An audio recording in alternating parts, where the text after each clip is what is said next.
அனைவருக்கும் வணக்கம். இப்போ லீகல் அப்டேட்ஸ் ஒன்று பார்க்க போகிறோம். என்னவென்றால் ரவீந்திர குமார் சட்டாய் versus state of Odisha and another 2024 live law supreme court page number 975.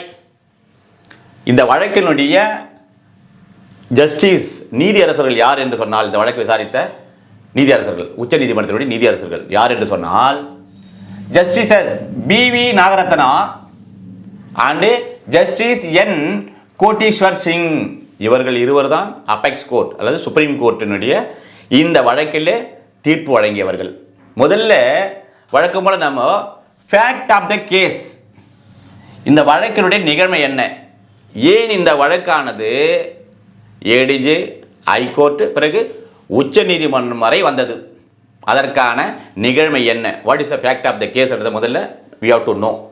சரி, the complainant accompanied by her employees for plastering work to her adjacent house had entered the appellant's backyard without prior permission. The appellant objected to the entry and spoke the allegedly insulting or intimidating words. இதுதான் fact of the case. இப்போ அப்படியே ஒரு படவலத்தோட பார்த்துருப்பேன் நம்ம. இப்போ இந்த அம்மா தான் கம்ப்ளைனன்ட், டிஃபெக்டோ கம்ப்ளைனன்ட், நிகழ்நிலை புகார்தாரர். இந்த அம்மா தான். இந்த அம்மா இல்லை, இவனுடைய அட்ஜசன்ட் வீடு, இந்த வீடு இருக்குது, இந்த அம்மாவது பக்கத்தில் வீடு இருக்குல்ல, இந்த வீட்டில் இந்த அம்மா வந்து பின்னால் பூசு வேலை செய்வதற்காக, சொல்லுவோம்ல பூசு வேலை செய்யுது, சிமெண்ட் போட்டு பூசு வேலை செய்கிறாங்களே, அதுக்காக இந்த எம்ப்ளாயிஸ் இருக்காங்க பாரு, பாரு ஏணி எடுத்துகிட்டு போகிறார், ஏன்னா கொஞ்சம் ஹைட் அது, அதே மாதிரி இவர் பாரு பாண்டு இதெல்லாம் எடுத்துகிட்டு சிமெண்ட்லாம் எடுத்துகிட்டு அங்கே போகிறாங்க. இவர் யார்? அப்பலண்ட்டு. இவர் அப்பலண்ட் பேர் தான் ரவீந்திர குமார் சட்டாய். இவர் தான் அப்பலண்ட்டு. இவருடைய வீட்டினுடைய பேக் யார்டு இருக்குல்ல, பின்புறமாக சென்று, இவர் வீடு நினச்சிக்கலாம், இந்த பின்புறமாக சென்று இங்கே போகிறாங்க, இந்த இடத்துக்கு போகிறாங்க.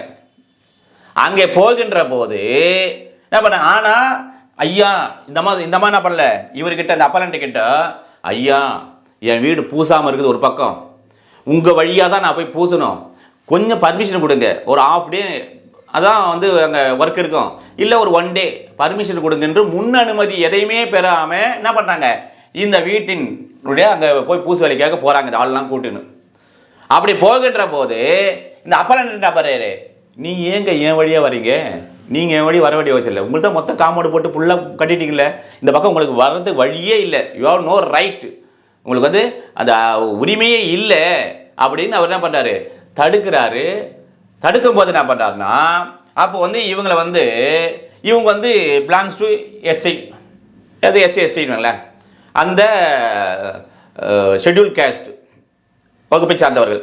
இவர் யார்? அப்பலண்ட் யார்? நான் எஸ்சி. அப்போது இந்த மாதிரி திட்டுறாரு. ரெண்டாவது வந்து இந்த மிரட்டினார் அல்லது நான் மிரட்டியான வார்த்தைகளால் பேசினார். இவ்வாறு நடைபெற்ற ஒரு நிகழ்வு நடைபெற்றதில் உடனே இந்த அம்மா என்ன செய்கிறாங்க, அடுத்து பாருங்க, நேராக வந்து போலீஸ் ஸ்டேஷன் வராங்க. அங்கே இருக்கின்ற போலீஸ் ஸ்டேஷன் வந்து கம்ப்ளைண்ட் கொடுறாங்க, ஐயா நான் என்னுடைய வீட்டினுடைய பூசு வேலை செய்வதற்கு ஆட்களை இன்று காலை 10 மணிக்கு கூட்டு சென்றேன். அப்பொழுது இந்த பக்கத்து வீட்டில் இருக்கின்ற அந்த வீட்டார் எங்கே வரக்கூடாது என்று என்னை சாதி பெயரை சொல்லி என்னை அவமானப்படுத்தி திட்டி என்னை மிரட்டி மற்ற ஆபாச வார்த்தையால் பேசினார். எனவே அவர் மீது சட்டப்படியான நடவடிக்கை எடுக்க வேண்டும் என்று கேட்டுக்கொள்கிறேன் என்று என்ன பண்ணுறாங்க, இன்ஃபர்மேஷன் கொடுக்குறாங்க, ரிப்போர்ட் ஒன்று கொடுக்குறாங்க.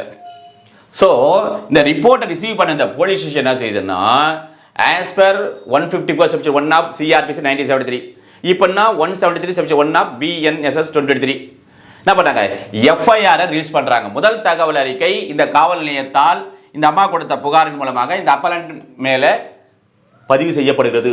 Under which provisions, under what sections கேட்டால் 294B, என்னை ஆபாசமாக என்ன பண்ணுறாங்க, பொது இடத்தில் மற்ற தொல்லை தருகின்றவாறு திட்டினார்.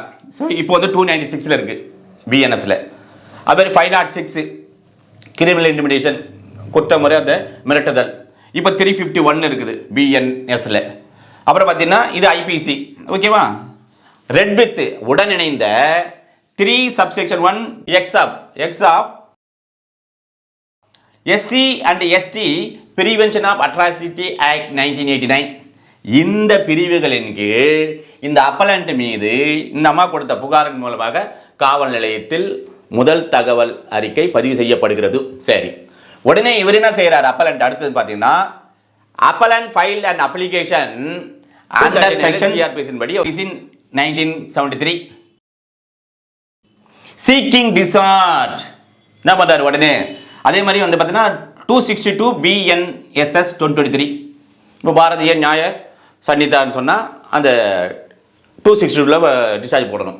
இது பழைய மேட்ரு 17/2024 முன்னால் நடைபெறதால 239ல சிஆர்பிசின் படி அவர் டிஸ்சார்ஜ் பெட்டிஷன் போடுறாரு. என்ன டிஃபெண்ட் பண்ணுறாருன்னா grounds alleged act did not satisfy the requirements of public view under section 3 class 1 X of ST Act 1989. இவர் என்ன பண்ணாரு? இப்போ நீதிமன்றம் உதாரணத்துக்கு இது வந்து சுப்ரீம் கோர்ட்டுக்காக வச்சுப்போம். இப்போதைக்கு என்ன பண்ணுவோம், இங்கே ஏடிஜே இருக்குல்ல, ஏடிஜே புவனேஸ்வரில் இந்த அப்பலண்ட் என்பவர் எனக்கு டிஸ்சார்ஜ் பண்ணுங்க, என் மேலே எஃப்ஐஆர் போட்டிருக்காங்க இந்த அம்மா கொடுத்த புகாரில். ஆனால் as per SC/ST atrocity act 3ல கிளாஸ் 1 எக்ஸின் படி அது பப்ளிக் வியூவே கிடையாது, என்னுடைய சொந்த இடம் அது. அதனால நான் அவரை போய் அந்த சாதிய பெயரை சொல்லி திட்டி அவமானப்படுத்தியது என்பது அட்ராக்டே ஆகாது. அதனால என்னை என்ன பண்ண இந்த வழக்கிலிருந்து இந்த எஃப்ஐஆர் போட்டதிலிருந்து என்னை விடுவியுங்கள் என்று ஏடிஜே புவனேஸ்வரில் என்ன பண்ணுறாரு? டிஸ்சார்ஜ் பெட்டிஷன் போடுறாரு பை இன்வொக்கிங் செக்ஷன் 239 ஆஃப் சிஆர்பிசி 1973. சரி, அங்கே என்ன பண்ணுறாங்க? அவங்க டிஸ்சார்ஜ் பண்ணலை. நோ நோ நோ இது வந்து இட்ஸ் கம்ஸ் அண்டர் பப்ளிக் வியூன்னு சொல்லி டிஸ்சார்ஜ் பண்ணலை, டிஸ்மிஸ் பண்ணிடுறாங்க. அடுத்தது ஹைகோர்ட் வராரு. யாரு? ஒரிசா ஹைகோர்ட் வர்றாரு. அங்கேயும் சொல்றாங்க பப்ளிக் வியூக்குள்ள வரும், இது வராதுன்னு நீங்க சொல்றது வந்து தவறு என்பது என்ன பண்ணாங்க? ஹைகோர்ட்லயும் என்ன பண்றாங்க? அவருடைய டிஸ்சார்ஜ் பெட்டிஷனை டிஸ்மிஸ் பண்ணிடுறாங்க. So ADJ Bhubaneswar and the high court rejected is contention. ஓகேவா? சரி, இப்படி இருக்கின்ற போது இந்த அப்பலன் என்ன பண்றாருன்னா உச்ச நீதிமன்றத்தில் அப்பீல் ஃபைல் பண்ணுகிறார். மேல்முறையீடு இங்கே உச்ச நீதிமன்றத்துக்கு வருகிறது. இப்பொழுது இந்த வழக்கு வந்த பிறகு என்ன இஷ்யூ? 2 இஷ்யூ இங்கே வந்து கிரியேட் ஆகுது. 2 இஷ்யூ தான் இங்கே டிசைட் பண்ணணும் இந்த உச்ச நீதிமன்றம்.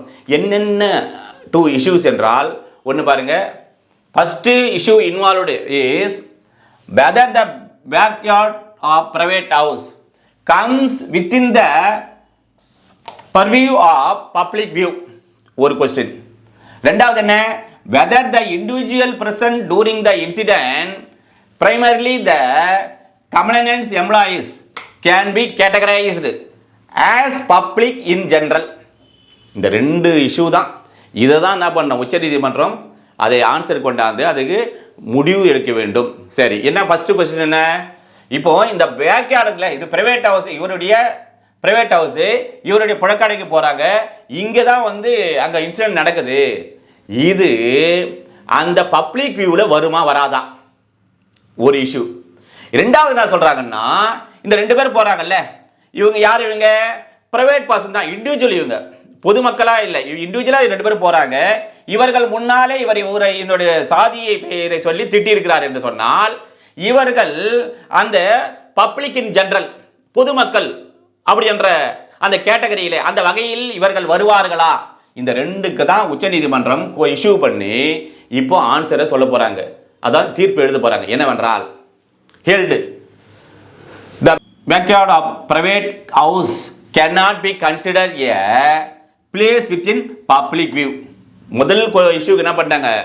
உச்ச நீதிமன்றம் என்ன தீர்ப்பு வழங்குகிறது முதல் இஷ்யூக்கு என்று சொன்னால், இந்த பிரைவேட் ஹவுஸினுடைய பேக்யார்டுல இந்த அப்பலண்டனுடைய அந்த பின்புறம் சென்ற அந்த பேக்யார்டு என்பது அது பிரைவேட் ஹவுஸ். அது இது பொதுமக்கள் பார்க்கின்ற வியூவாக, பப்ளிக் வியூவாக வராது என்று முதல் இஷ்யூக்கு ஆன்சர் சொல்லிட்டாங்க. ரெண்டாவது என்ன என்றால், the individuals present during the incident primarily the complainants employees cannot be categorized as public in general. இரண்டாவது பதில் சொல்லிட்டாங்க. என்ன சொல்றாங்க? இவர்கள் வந்து யார்? அது இவர்கள் இருவரும் பிரைவேட் எம்ப்ளாயிஸ், இண்டிவிஜுவல், தனிப்பட்ட நபர்கள். அதனால் இவர்கள் முன்னாலே என்னை அவமானப்படுத்தி விட்டார்கள், சாதிய பெயரை சொல்லி எனக்கு அவமானமாகி விட்டது என்று சொல்ல முடியுமா என்றால் இந்த இண்டிவிஜுவல் என்பவர்கள், இந்த பிரைவேட் பர்சன் என்பவர்கள் ஜெனரல் பப்ளிக்கும் வரமாட்டார்கள் என்று 2 இஷ்யூக்கும் பதில் சொல்லியாச்சு. அப்போ என்ன பண்ணோம், அடுத்தது தீர்ப்பு தான்.